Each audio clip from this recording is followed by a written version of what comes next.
दिवाळीपूर्वी railway कर्मचाऱ्यांसाठी केंद्र सरकारने एक मोठा निर्णय घेतला आहे.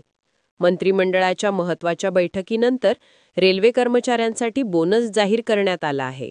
या निर्णयामुळे देशभरातील लाखो कर्मचाऱ्यांना दिलासा मिळाला असून त्यांच्या कुटुंबियांसाठीही हा आनंदाचा क्षण आहे. कॅबिनेट मंत्री अश्विनी कुमार यांनी पत्रकार परिषदेत माहिती दिली की यावर्षी एकूण 10.91 लाखांहून अधिक रेल्वे कर्मचाऱ्यांना बोनस मिळणार आहे. हा बोनस म्हणजे उत्पादकता संबंधित बोनस असून प्रत्येक कर्मचाऱ्याला 78 दिवसांचे वेतन बोनस स्वरूपात दिले जाणार आहे. त्यातून प्रति कर्मचारी सुमारे 17,991 रुपये मिळणार असून या निर्णयासाठी सरकारने तब्बल 1,865.68 कोटी रुपयांचा निधी मंजूर केला आहे. भारतीय रेल्वे ही देशातील सर्वात मोठी रोजगार देणारी संस्था आहे. रेल्वेची सेवा सुरळीत चालण्यासाठी लाखो कर्मचारी दिवसरात्र मेहनत घेतात. त्यांची मेहनत आणि योगदान लक्षात घेऊनच सरकार दरवर्षी बोनस जाहीर करते. हा बोनस कर्मचाऱ्यांना केवळ आर्थिक दिलासा देत नाही, तर त्यांच्या कार्यक्षमतेलाही चालना देतो. या बोनसच्या निर्णयामुळे रेल्वे कर्मचाऱ्यांच्या कुटुंबियांना दिवाळीच्या काळात मोठा दिलासा मिळणार आहे. घरगुती खर्च भागवणे, मुलांच्या शाळेच्या गरजा पूर्ण करणे, कपडे व सणासुदीच्या खरेदीसाठीही ही रक्कम उपयोगी पडेल. ग्रामीण भागातील कर्मचाऱ्यांसाठी हा बोनस अधिक महत्त्वाचा ठरणार आहे, कारण सणासुदीच्या काळात त्यांना आर्थिक बळ मिळणार आहे. रेल्वे कर्मचारी संघटनांनी या निर्णयाचं स्वागत केले आहे. त्यांचे म्हणणे आहे की हा बोनस कर्मचाऱ्यांच्या मनोबलाला चालना देईल आणि रेल्वे सेवांची कार्यक्षमता आणखी वाढेल. मात्र संघटनांनी हेही नमूद केले की भविष्यात वेतनवाढ, अधिक सुविधा आणि रोजगार सुरक्षितता यासाठीही सरकारने ठोस पावले उचलली पाहिजेत.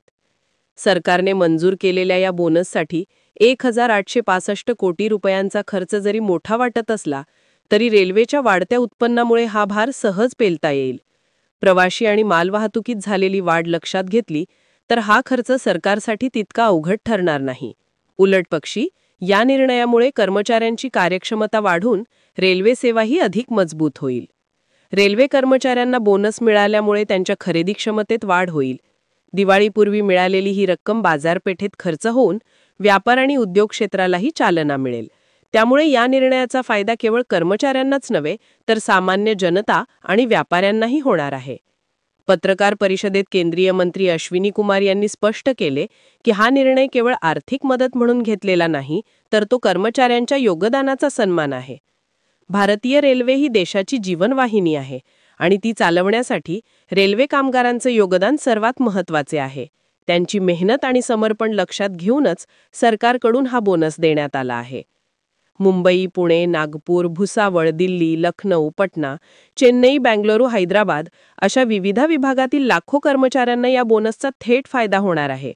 विभागवार पाहता प्रत्येक भागात काम करणाऱ्या कर्मचाऱ्यांचा आनंद आता द्विगुणित झाला आहे. दिवाळीच्या काळात मिळालेला हा बोनस त्यांच्या घरात उत्सवाची मजा वाढवणार आहे. एकूणच पाहता दिवाळीपूर्वी रेल्वे कर्मचाऱ्यांसाठी मंजूर झालेला हा बोनस म्हणजे सरकारकडून दिलेला मोठा सणाचा गिफ्ट आहे. या निर्णयामुळे लाखो कुटुंबांच्या चेहऱ्यावर आनंद फुलला आहे. रेल्वे कामगारांच्या मेहनतीचा सन्मान करणारा हा निर्णय भविष्यातील कामगिरीसाठी प्रेरणादायी ठरणार आहे.